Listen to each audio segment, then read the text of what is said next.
Ya Allah, bismillah. Salam müəllimlər, hər vaxtınız xeyir olsun, hər birinizi xoş gördük. Bu gün sizlərə tarix müəllimləri üçün hazırladığım kurikulum üzrə olan ümumi sınağın izahını təqdim edəcəm və bilirsiniz ki, bu müddət ərzində mən çalışıram ki, ümumiyyətlə həm Time test bankından sizlərə testlərin izahını ardıcıl şəkildə təqdim edim, hər biriniz izləyəsiniz rahat. Özü hazırlaşanlar üçün də dəstək məqsədilə mən bunu təqdim edirəm. Eyni zamanda bu sınaqların da izahı tamamilə ödənişsiz, sırf sizlərin xüsusilə də özü hazırlaşan müəllimlərin daha rahat öyrənməsini təmin etməkdən ötrüdür. Və təbii ki, hər birinizə uğur arzu edirəm. Allah gözəl nəticələr nəsib etsin inşallah. Yazdığınız xoş şeyləri oxuyuram. Bu mənim üçün çox sevindiricidir. Verdiyiniz bu dəyərə görə isə hər birinizə bir daha təşəkkür edirəm. Və həmçinin bildiyimiz kimi sabahdan etibarən artıq Naxçıvanda sertifikasiyanın test mərhələsinə start verilir. Ona görə mən bütün Naxçıvanlı müəllimlərə uğur arzu edirəm. İnşallah ki, yaxşı nəticələrlə imtahanın test mərhələsini başa vurmuş olarlar. Və eyni zamanda təbii ki, bütün hazırlaşanlara, hər bir kəsə Allah gözəl nəticələr və uğur nəsib etsin. Gəlin indi isə birinci sualımızdan başlayaq. Deməli, tarix dərsində müəllim şagirdlərə ərəb tarixçisi Əl-Bəlazurinin Azərbaycanla bağlı qeydlərini təqdim edir və onlardan müəllifin Azərbaycan torpaqları haqqında mövqeyini müəyyənləşdirməyi tapşırır. Tapşırığa əsasən Bloom taksonomiyasının mərhələsini, bilin isə növünü müəyyənləşdirin. Fikir versək, burada Əl-Bəlazurinin qeydləri, bu başqasıdır artıq, mən deyiləm və mən o müəllifin mövqeyini müəyyənləşdirməliyəm. Müəllifin və ya başqasının deyək, mövqeyini müəyyənləşdirmək təhlil mərhələsidir. Eyni zamanda bilik olaraq da biz bunu konseptual bilik kimi dəyərləndiririk. Yəni təhlil etmə mərhələsi konseptual bilik. Doğru cavab variantı oldu C variantı. Sual 2. Sual 2 iş üsulları ilə bağlıdır. Uyğunluğu müəyyən edin deyir. Venn diaqramı, qərarlar ağacı, Frayer modeli, qızıl dairə modeli. Anlayışı, xüsusiyyət və anlayışı, xüsusiyyət, nümunə və qeyri-nümunə əsasında strukturlaşdırır. Nümunə, qeyri-nümunə əsasında strukturlaşdırmaq aiddir Frayer modelinə. Alternativ variantları və onların nəticələrini sistemli şəkildə dəyərləndirir. Əgər belə deyirsə, bu qərarlar ağacının açar sözüdür. Niyə sualı ilə əsas məqsədi və səbəbi müəyyənləşdirir? Qızıl dairənin açar sözüdür. Qızıl dairəyə həm də biz 3N üsulu deyirik və burada mərkəzdə dayanan sual niyə sualıdır? Oxşar və fərqli cəhətləri müqayisə etməyə imkan yaradır. Oxşarın fərqlinin müqayisəsi bu da aiddir Venn diaqramına. Deməli, 1C, 2B, 3A, 4C. 4-ə niyə C yazmışam mən? Daha doğrusu 1-ə niyə C yazmışam mən? 1D-dir. 1D. Oxşarın fərqlinin müəyyən edilməsi, müqayisə edilməsi Venn diaqramındadır. D-ni oxuyub bura C yazıram. Deməli, DBAC. DBAC də B variantındadır. Doğru cavab variantı oldu B. Sonra keçək 3-cü suala. Bu sual böyük sualdır. Uyğunluğu müəyyən edin, deyir. Qiymətləndirmə ilə bağlıdır və gəlin bir-bir baxaq. Çox önəmli sualdır bu sual.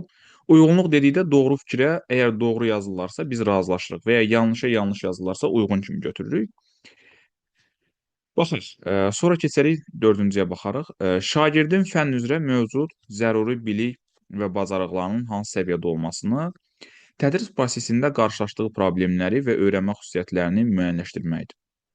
Baxın, mövcud zəruri bilik və bacarıqların hansı səviyyədə olmasını müəyyənləşdirmək. Mövcud demək, yəni ilkin bilikləri yoxlamaq deməkdir. Bu da diaqnostikdədir. Doğrudurmu? Bəli. Doğruya da doğru yazıblar. Bir gəlin götürək. Bu qiymətləndirmə üçün nəzərdə tutulmuş tapşırıqlardan həm də şagirdlərin bölmənin sonunda nələri öyrənmiş olduqlarını müəyyənləşdirməkdə istifadə etmək olar. Tamamilə doğrudur, yəni bu diaqnostika aiddir. Amma doğru fikrin qarşısında yanlış yazırlar deyə bu uyğun deyil və 2-ni götürmürük biz. Gəlin baxaq 3-ə. 2 diaqnostika aiddir, amma yanlış yazıblar. 1-i götürdük burada, əziz müəllimlər. 3-də deyir, bu qiymətləndirmə şagird nailiyyətlərinin monitorinqi vasitəsilə tədrisin düzgün istiqamətləndirilməsinə xidmət edir. İstiqamətləndirmək, hədəf, məqsəd anlayışları formativdədir. Doğru fikirdir deyə doğruya da doğru yazıblar. Gəlin 3-ü də götürək. 1, 3. 4-də deyir ki, bu qiymətləndirmə standart və ya standartlar qrupuna əsasən müəyyən edilmiş məqsədlərə şagirdlərin hansı səviyyədə nail olduqlarını aydınlaşdırır. Yəni hansı səviyyədə nail olublar artıq o bilik və bacarıqlara. Bunu üzə çıxaran, müəyyənləşdirən summativdir. Summativ yazılıb, amma doğru fikrin qarşısına yanlış qeyd olunub deyə biz 4-də götürmürük.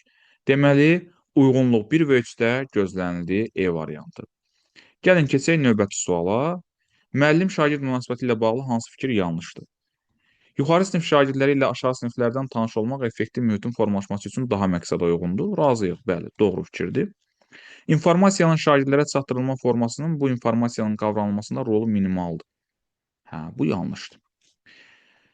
Baxın, informasiyanın çatdırılma formasının informasiyanın qavranılmasında rolu maksimaldır. Əksinə, daha çoxdur. Yəni biz informasiyanı necə çatdıracağımıza çox diqqətlə yanaşmalıyıq. Çünki bizim çatdırmağımıza görə şagirdlərin anlaması, qavrama səviyyəsi dəyişir. Burada minimal deyir deyə yanlışdır. Qalanları doğrudur təbii ki. Yəni indi oxuyub doğru deməyin mənası yoxdur. Sonra keçdik, bu dördüncü sual idi də. Aha.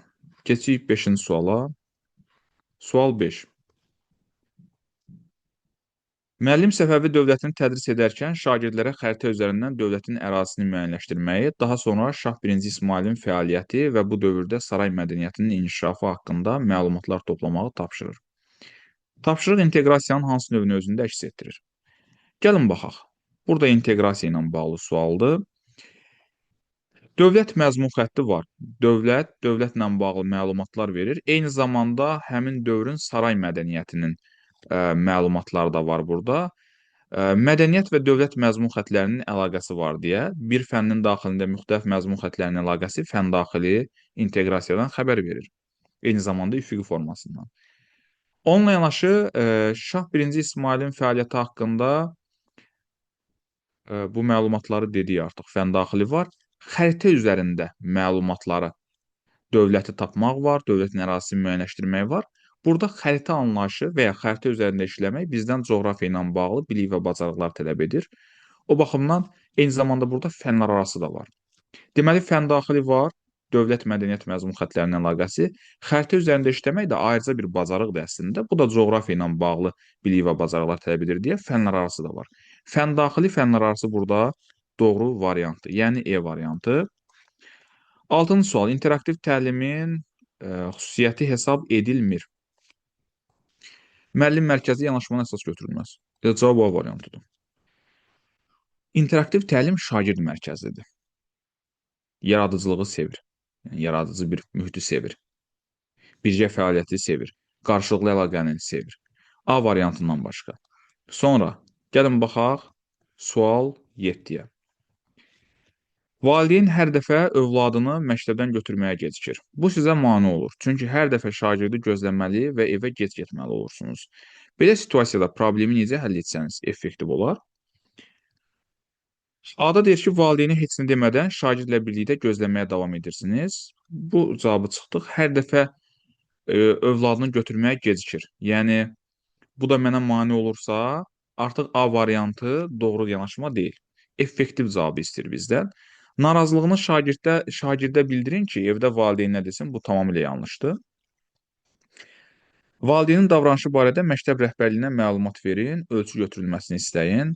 Yenə yanlışdır. Yəni, niyə rəhbərliyə deyək? Bunu valideynlə aramızda həll edə bilərik də biz. Həmən rəhbərliyə demək mənasızdır. Valideynlə danışıb səbəbi öyrənməyə və birlikdə problemin həllini tapmağa çalışın. Tamamilə doğrudur. Cavab D variantı. Belə durumlarda hər zaman çalışın ki, fərdi söhbətə üstünlük verin. Fərdi danışaraq valideynlə, səbəbini öyrənərik, problemin nədən qaynaqlandığını öyrənərik və s. Bu cavablar daha doğru olur. Yəni, həmən direktora deyək, direktor müavininə deyək, rəhbərliyə xəbər verək, bunlar qeyri-peşkar yanaşmadır. Söhbət bu durumdan gedir. Belə, cavab D variantı.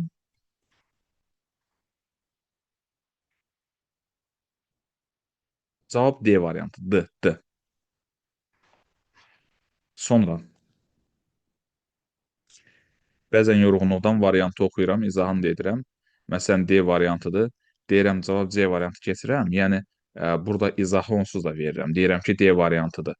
Bunu dönə-dönə deyirəm. Amma yorğunluqdan ola bilər, hə, D deyərəm, keçəndə C deyərəm. Bu, yəni, belə deyək, sualın mahiyyətin və yaxud cavabın dəyişmir. Onsuz da mən sizə izahı olduğu kimi verirəm. Sadəcə variant da gözdən qaça bilər, nəsə yayına bilər.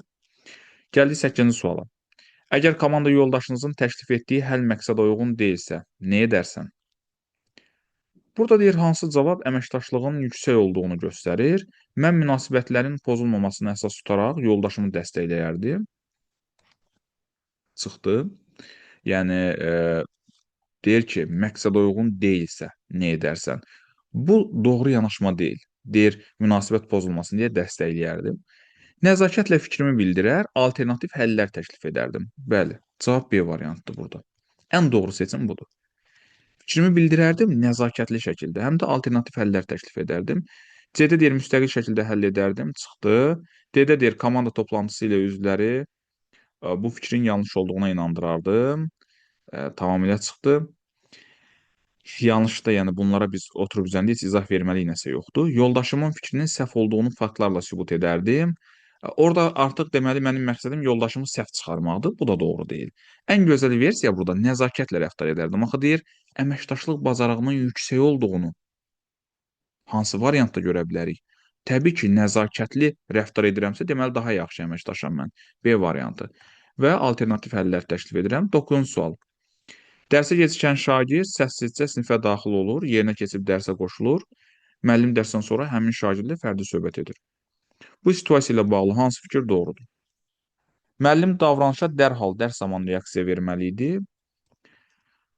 Doğru deyil. Əgər o səssizcə sinifə daxil olub, yerinə keçib dərsə qoşulursa, dərsi pozmursa, mən niyə dərs zamanı reaksiya verim? Yəni bu mənim prosesimi pozur axı. Müəllim tərbiyəvi xarakterli danışardı, bu da olmaz. Prosesdən aydın olur ki, prosedur dərsin gedişinə uyğun tətbiq edilib. Tamamilə doğrudur. Müəllimimiz proaktiv müəllimdir. Tamamilə doğru bir yanaşmadan istifadə edib. Yəni burada hər hansı bir problem yoxdur. Cavab C variantı. Prosedur var. Şagird də dərsə gedişəndə prosedurunu icra edib. Sonra, yəni burada məsələn D-də deyir qaydanı pozaraq gecikməni normallaşdırıb. Bu təbii ki, doğru yanaşma deyil. Ərəb xilafətinin Azərbaycanda vergi sisteminə xüsusi diqqət yetirməsinin səbəbi nə idi? Səbəbi soruşur. Səbəbi nə idi? Mən bilirəmsə, bu səbəbi izah edəcəm. Çünki bu artıq olan bir məsələdir. Tarixdən oxumuşamsa, məlumatım varsa, müəllim səbəbini soruşduğu üçün mən o səbəbi izah edəcəm. Səbəb nə idi? İzah edən zamanda mənim onu anlamağım lazımdır ki, izah edim qarşı tərəfə. Anlamaq mərhələsi.